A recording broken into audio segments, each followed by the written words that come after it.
एक कंपनी ने मुझसे असाइनमेंट कराया, मेरा काम भी यूज़ किया और फिर घोस्ट कर दिया। और ये कोई छोटी कंपनी नहीं थी।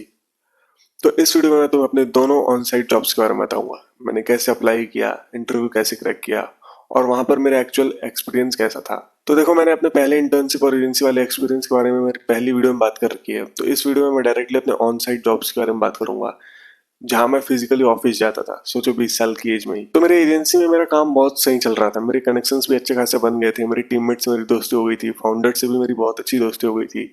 बट एक चीज जो मुझे अंदर से ही खाई जा रही थी वो थी सेल्फ डाउट। क्योंकि अचानक से जब तुम बहुत अच्छा करने लगते हो तो तुम्हें थोड़ा तो सेल्फ डाउट होता है कि यार, मैं इतना सब कुछ कर रहा हूँ। मतलब मुझे उस टाइम पे यकीन नहीं होता था कि मैं 15,000 रुपए महीने के कमा रहा हूँ, वो भी घर बैठे। क्योंकि मेरे पूरे कॉलेज में फर्स्ट ईयर से कोई इतने पैसे नहीं बना रहा था। तो ये मेरे लिए बहुत बड़ी बात थी। तो मैं बार बार सोचता रहता था कि यार, कहीं मेरी किस्मत अच्छी तो नहीं थी जो मुझे ये एजेंसी मिल गई। मुझे ऐसे मतलब होता है ना कि लक।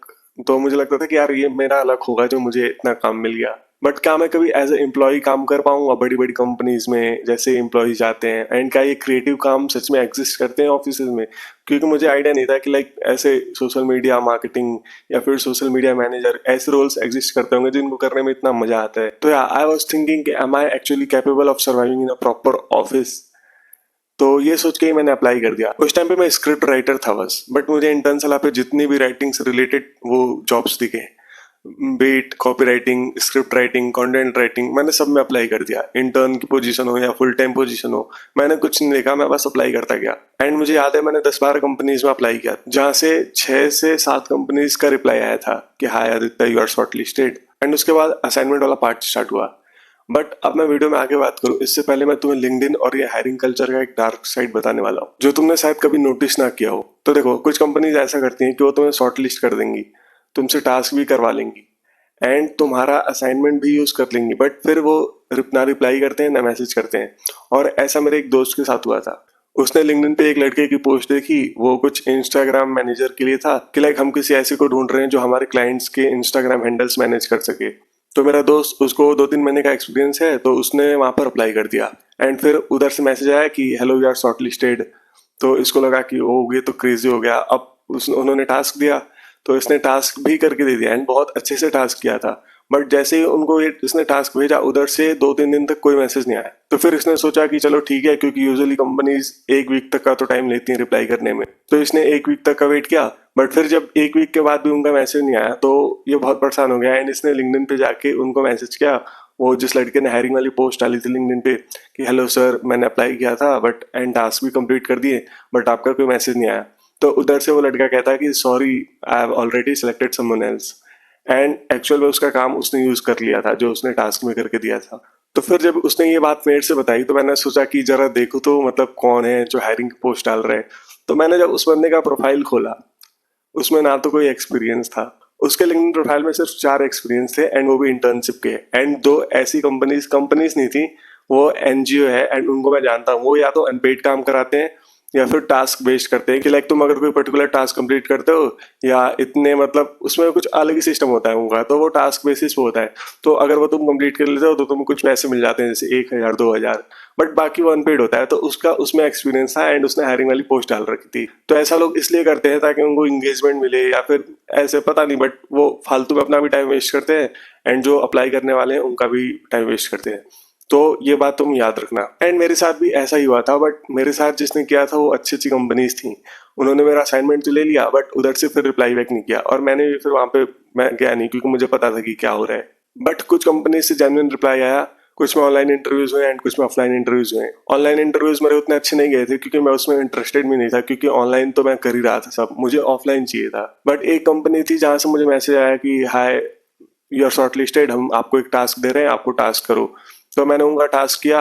वो कॉपीराइटर इंटर्न के लिए था। एंड वहां से फिर मुझे मैसेज आया कि okay, you are selected and आप इंटरव्यू देने आ जाओ। इंटरव्यू के बाद अगर हमें आपको लगेगा कि रखना चाहिए तो हम रखेंगे। तो फिर मैं वहां पे गया इंटरव्यू देने। तो वहां पे इंटरव्यू जो मेरी कॉपी राइटिंग टीम की टीम लीड मैम थी उन्होंने लिया। एंड क्योंकि मैंने असाइनमेंट अच्छे से करके दिया था तो क्वेश्चंस भी उसी हिसाब से थे। बट दिक्कत ये थी कि मैं वहाँ पे कॉपी राइटर गया था एंड कॉपी राइटर क्या करता है, मेटा एड्स इन सब के लिए स्क्रिप्ट्स लिखता है। तो उसमें इन्फ्लुएंसर मार्केटिंग की भी थोड़ी बहुत नॉलेज होनी चाहिए। एंड मुझे जीरो आइडिया था क्योंकि मैं अभी तक यूट्यूबर्स के लिए ही स्क्रिप्ट लिखता था बस। तो मुझे कोई आइडिया नहीं था कि मेटा एड्स के स्क्रिप्ट्स कैसे लिखते हैं, मेटा एड लाइब्रेरी क्या होता है, इन्फ्लुएंसर मार्केटिंग क्या होता है। बट मैं इंटरव्यू से एक रात पहले मैंने यूट्यूब से, चैट जीपीटी से सब पढ़ के गया था मैं, तो मुझे थोड़ा बहुत आइडिया हो गया था। एंड फनी पार्ट ये है कि जब मैं वो टर्म्स यूज करने लगा इंटरव्यू में, जो इन्फ्लुएंसर मार्केटिंग के टर्म्स हैं, तो मैम कह रही कि ये सब तुम्हारा काम नहीं है, तुम्हारा काम तो सिर्फ स्क्रिप्ट लिखना है, तुम उस पर फोकस करो, ये सब इन्फ्लुएंसर मार्केटिंग वाले देखते हैं। बट वो इम्प्रेस हो गई थी कि चलो एटलीस्ट वो प्रिपेयर करके तो आया। एंड मेरा इंटरव्यू अच्छा गया, तो मेरा इंटरव्यू खत्म होने के बाद ही मैम ऊपर गई एंड कोर टीम से उन्होंने बोला कि इसको तो मैं पक्का रखने वाली हूँ। ये बात मुझे बाद में पता चली जब मैं वहां पे ज्वाइन कर लिया एंड थोड़ा घुल मिल गया था वहां पे। तो फिर 3 दिन बाद एचआर का कॉल आया कि hi Aditya, you are selected. But सच बताऊं, मैंने ये इंटरव्यू आउट ऑफ क्यूरियोसिटी दिया था। मैंने बताया ना कि मैं देखना चाहता था कि लाइक मेरी एक्चुअली में जॉब लगती है या नहीं लगती। एंड क्योंकि कॉपीराइटर इंटर्न की स्टाइपेंड थी 10K एंड मैं उस टाइम घर पे इजीली 15K तक बना रहा था, तो मैंने सोचा 10K में क्यों करूं मैं, आने जाने का ट्रेवल एक्सपेंस भी होगा, उसके बाद मेरे पास क्या ही बचेगा। तो मैंने उनको मना कर दिया कि मैम सॉरी, मैं ये नहीं कर सकता। तो उन्होंने पूछा रीजन कि क्यों नहीं कर सकते, तो मैंने बोला स्टाइपेंड बहुत कम है 10K एंड मैं अभी 15K तक कमा लेता हूँ घर से। तो एचआर मैम कह रही कि ये अप्लाई करने से पहले नहीं देखा था। अब मैं उनको क्या बोलूं, तो फिर मैंने बोला sorry ma'am but I have change my mind. तो उन्होंने फिर बोला इट्स ओके एंड वो कह के रख दिया फोन। एंड यहाँ पे मुझे लगा कि बात वहीं खत्म होगी, बट 2 दिन बाद उनका वापस कॉल आता है कि hi Aditya, are you ready to a full time job as a copywriter. तो ये सुनकर तो मैं बहुत ही एक्साइटेड था कि लाइक मैं तो इंटर्न की इंटरव्यू देने गया था एंड फुल टाइम ऑफर मिल रहा है मुझे सामने से। मैंने सोचा ये तो करना ही चाहिए। तो उन्होंने पूछा कि तुम्हारी क्या सैलरी एक्सपेक्टेशंस हैं, तो मैंने बताया कि लाइक 15 अभी मैं करता हूँ, तो इससे ऑब्वियसली ज्यादा ही। तो एग्जैक्ट सीटीसी मैं यहाँ पे मेंशन नहीं करूंगा, बट वो सीटीसी इतनी थी जितनी ड्यू कॉलेज के ग्रेजुएट्स को ग्रेजुएशन के बाद मिलती है। ये सब तो था एक्साइटमेंट वाला पार्ट। अब आते हैं ऑफिस के फर्स्ट डे पे। ऑफिस की टाइमिंग थी वहाँ पे 10 से 7 बजे, तो मैं वहाँ पे एग्जैक्ट 10 बजे पहुंच गया था। एंड मैंने अभी तक कॉर्पोरेट जॉब के ये कॉर्पोरेट कल्चर ये सब मीम्स वगैरह में ही देखे थे, बट अब मैं उसको एक्चुअल में एक्सपीरियंस करने वाला था कि एक्चुअली होता कैसा है। तो मैं वहाँ पे 10 बजे पहुंचा एंड बिलीव में गाइस वहाँ पे कोई नहीं आया था। 10:30 बजे तक वहाँ पे कोई नहीं आया, सिर्फ मैं बैठा था और 2 और न्यू ज्वाइनिस बैठे थे। फिर 10:30 बजे एचआर मैम आई एंड उन्होंने अपना पूरा वो ऑफर लेटर वगैरह वाला साइन कराया एंड रूल्स एंड रेगुलेशंस बताए कंपनी के। उसके बाद वो मुझे मेरी सीट में ले गई। वो 3 फ्लोर का ऑफिस था एंड हमारा जो पूरी क्रिएटिव टीम जहाँ बैठती थी वो 3rd फ्लोर पे था। तो एक रो में कॉपी राइटिंग टीम बैठी हुई थी। मैम ने सबसे इंट्रोड्यूस कराया, फिर मुझे वहाँ पे बिठा दिया। एंड मैं फर्स्ट डे पे मुझे कोई टास्क नहीं मिला था, मुझे सिर्फ इतना बोला गया था कि तुम कंपनी की वेबसाइट खोलो एंड प्रोडक्ट्स के बारे में स्टडी करो एंड कंपनी के बारे में थोड़ा जानो। बट कोई कितना ही मतलब प्रोडक्ट्स के बारे में 2-3 घंटे कर ली, कितना ही ज्यादा ही स्टडी करोगे आप। तो मैं बोर हो गया वहाँ पे एंड मैं बार बार पूछ रहा था, क्योंकि मेरा पहला जॉब था, मुझे कोई आइडिया नहीं था। तो मैं वहाँ पे बार बार पूछ रहा था कि लाइक छुट्टी कितने बजे होगी, छुट्टी कितने बजे होगी। तो वो लोग मुझे चिढ़ाते थे कि गर्मी की छुट्टी भी तो नहीं चाहिए ना तुम्हें, ऐसे। एंड देन फिर जब लंच ब्रेक हुआ तो मेरा टीममेट जो मेरे बगल में बैठा था वो कह रहा था भाई वापस तो आ जाएगा ना, मतलब उसको डर था कि कहीं मैं फर्स्ट डे पे ही छोड़ के ना चला जाऊं। एंड देन जब मैं वापस आया तो लाइक 5 बज गए थे। तो मेरी जो टीम लीड मैम थी वो कह रही कि तुम्हें घर नहीं जाना। तो लाइक सुबह तो तुम आए थे तो तुम कह रहे थे कि छुट्टी कब होगी, छुट्टी कब होगी। तो मुझे विश्वास नहीं हो रहा था कि मुझे इतना पहले भेज रहे हैं ये लोग। तो फिर मैम ने बोला कि ठीक है तुम जा सकते हो अब। तो मेरे जो मेरे टीममेट्स थे जो कॉपी राइटिंग टीम में थे वो कहने लगे कि मैम ऐसे थोड़ा होता है, हमारा जब फर्स्ट डे था तो आपने हमें 8 बजे तक रोक के रखा था, इसको पहले कैसे जाने दे रही हो। बट ठीक है, वहां से मतलब मैं फर्स्ट डे पे 5 बजे आ गया। एंड वहाँ पे लाइक जो बाकियों को ये शॉक कर देने वाली चीज ये थी कि लाइक उनको पता था कि मैं इंटर्न का इंटरव्यू दे के आया था, but as a full time मैं ज्वाइन हो चुका हूँ। तो वो मेरे को देख के लाइक काफी शॉक्ड रहते थे कि ये एक तो फर्स्ट ईयर में है एंड दूसरा इसने इंटर्न की इंटरव्यू दी थी और ये फुल टाइम आ गया है। तो मतलब ऐसा करता क्या है ये, उनको ये लगने लगा था।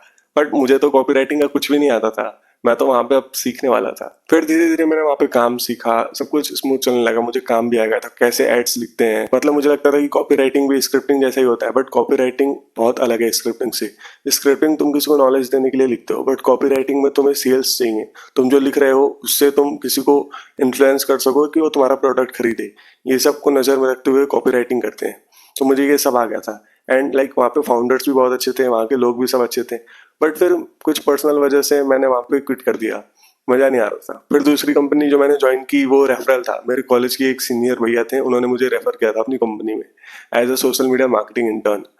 तो वहाँ भी मेरे दोनों ही ऑफिस बहुत सुंदर थे।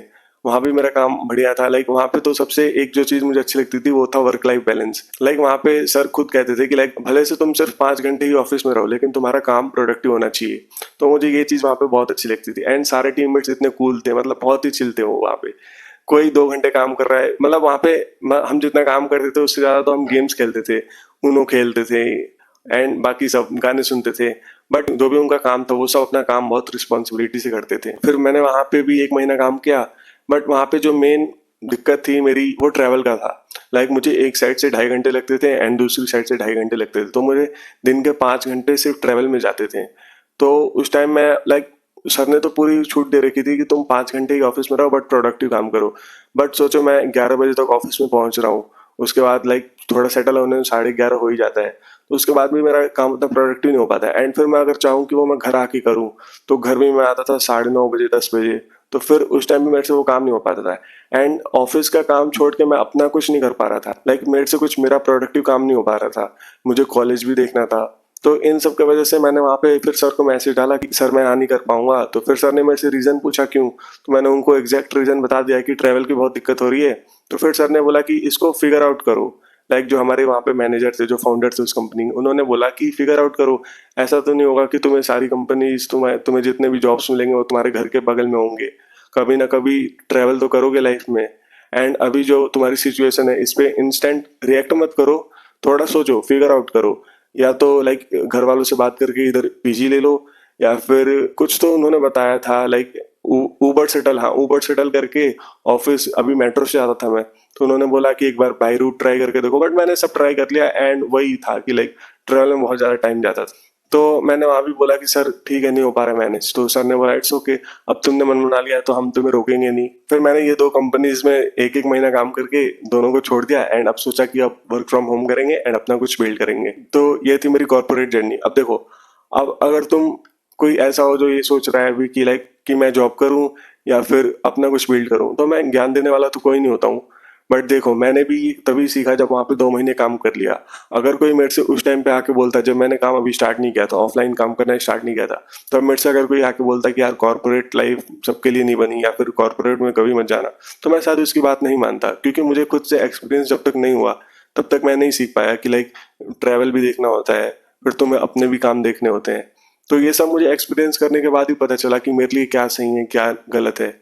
तो आपको भी ये खुद ही फिगर आउट करना पड़ेगा। अगर आप अभी सोच रहे हो कि मेरे लिए क्या सही है क्या नहीं है, तो फिर तुम करके देखो। भले से 1 महीना उतना ज़्यादा टाइम नहीं हुआ, बट मैंने वहाँ पे दे दिया तो मुझे एक आइडिया होगा कि ठीक है अब मैं ये कभी नहीं करने वाला। Like corporate is not for me, ये मुझे समझ आ गया।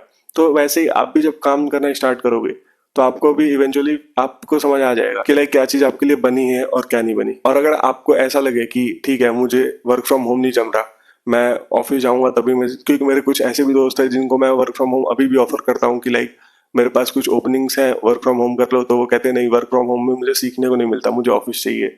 तो इट्स टोटली योर कॉल कि तुम्हें ऑफिस जाना पसंद है या घर से काम करना पसंद है। क्योंकि हर कोई एक जैसे सेटअप में प्रोडक्टिव काम नहीं कर सकता, सबका अपना अलग माइंडसेट होता है। ठीक है, तो थोड़ा टाइम दो खुद को, फिगर आउट करो। एंड अगर तुम्हें लग रहा हो कि कोई चीज मेरे हेल्थ को, मेरी प्रोडक्टिविटी को अफेक्ट कर रही है, तो उसे तुरंत छोड़ दो। उसको छोड़ने में तो तुम्हें कोई रिग्रेट नहीं होना चाहिए, उससे बेटर चीजें तुम्हारे लिए रखी हुई हैं आगे। एंड याद रखना, जब तुम वो नया कुछ स्टार्ट कर रहे हो तो वो सक्सेस नहीं कह सकते उसको। एंड जब तुम कुछ क्विट कर रहे हो तो उसको फेलियर भी नहीं कह सकते। ये सब कुछ एक लर्निंग प्रोसेस है एंड तुम हर एक फेज में सीखते ही जाते हो। तो बस अपने डिसीजंस क्लैरिटी के साथ लो। एंड यही था इस वीडियो में। मिलते हैं नेक्स्ट वीडियो में।